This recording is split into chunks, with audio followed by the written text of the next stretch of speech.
I'm Ashley Paredes. Good evening. Ryan has the night off. It has been exactly 2 weeks since the deadly flooding in Kerr County. Since then, many are left wondering what can be done moving forward to prevent another tragedy from happening. A San Antonio woman is taking matters into her own hands, leading the charge as the cry for early warning sirens grows in Kerr County. Fox SA's Destiny Fuller joining us live with details on a push that's pulled thousands of people together. Destiny, how did this all start? Ashley Nicole Wilson is an advocate and a wife, but above all else, she's a mother. She started the petition after watching the tragedy in the Hill Country unfold, saying no amount of money will ever be too much when it comes to saving lives. And that's something she wants legislators to remember during next week's special session. Seek higher ground immediately. Nobody should be able to say no to this, whether it's not pretty, whether it's expensive.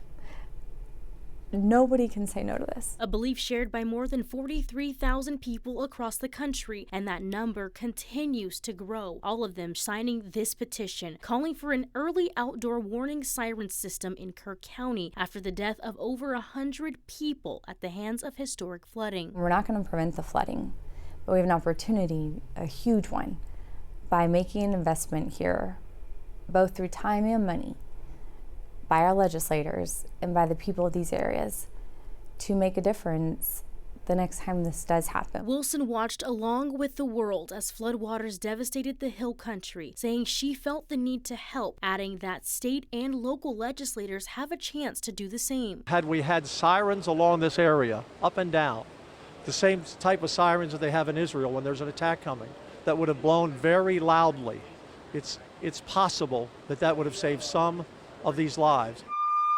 Wilson says she thought of her own daughters who were at a different summer camp the same week. She and her husband considered sending them to Camp Mystic. I can't imagine what these parents, what these children who did make it, it goes so much bigger than the camps. Adding that while there's more work to do, sirens are a start, and she's urging leaders to act before another tragedy. The Lieutenant Governor understands this. Governor Abbott understands this.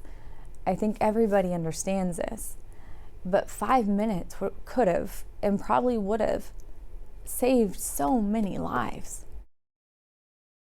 With more than 43,000 signatures, Wilson says she's hoping to get the attention of legislators at Monday's special session. If not, she says she'll keep pushing until their voices are heard. For Fox SA, I'm Destiny Fuller. Destiny, thank you. The Inspector General has agreed to open an independent investigation into cuts to weather agencies following flood disaster in Texas. Texas Representatives Greg Casar and Jasmine Crockett, along with California Governor Robert Garcia, or representative rather, sent a letter asking to investigate staffing at the National Oceanic and Atmospheric Administration and the National Weather Service. In that letter, the three lawmakers say they're concerned about severe shortages in staffing at these agencies, including vacancies at local Texas offices at the time of the deadly flash flooding. The inspector will look at staffing in Texas and across the nation. Melissa Vega at the live desk. Well, happening right now as we continue to follow what's happening at the federal level. A live look in Washington, D.C. now. State leaders will be meeting at the Capitol come Monday over in Austin for that special legislative session. And one of the items the governor wants the legislature to focus on is flooding after the devastation in the Hill Country. And that includes looking at flood alert systems, as well as improved communication during emergency response, along with relief funding for those communities that were impacted. Now, both the House and Senate, they have already formed committees to focus on that flood response. So, of course, we're going to have to wait and see what the rest of the legislature has in mind when that session begins on Monday. It's 30 days. Of course, we'll keep you posted. That is the very latest from the live desk. Ashley? Melissa, thank you for that update. And looking ahead, Kerr County is hosting an informational meeting next week for people impacted by the floods. It will be Tuesday at Ingram Tom Moore High School Auditorium at 6:30 p.m. A FEMA flood outreach specialist and an assistant National Flood Insurance Program state coordinator will be on site to provide information to those affected. The county also says it is working to get implemented assistance for debris removal. It says it will share a plan next week that will go over how the county will begin removing all of the debris. A necklace that was a gift of love is now a reminder of love lost. 8-year-old Blakely McCrory from the Houston area died during flooding at Camp Mystic. Her mother, Lindsay, says she was able to ID her daughter because of a necklace she had just given her before she left. So I gave this necklace to my daughter right before camp, and I advised her that if she didn't want to lose it, because she's 8 years old, and of course they lose jewelry, I told her to wear it, during the whole time at camp. So she wore it when they found her, and that was one of the ways they were able to identify her. And I just want to thank the Texas Ranger that was so lovely and gracious, that helped me and just was so professional. My friends, my good friends from high school, had it extended so that I could wear it. So I would have a touchstone close to my heart. Yeah, so beautiful. Now, just weeks before the flood, though, the family also lost Blakely's father. Lindsay was at Camp Mystic when it flooded back in 1987. This time, she assumed campers, including her daughter, would be taking shelter in those cabins. She was in Europe when she got the dreaded call that her child was missing. And that's when the dreaded call came. They left me a voicemail. And so we were inside the boat. I just dropped the phone on the table, shaking, and I told my little sister she would have to call Camp Mystic. So we put the phone on speaker so I could listen in, but I was frozen.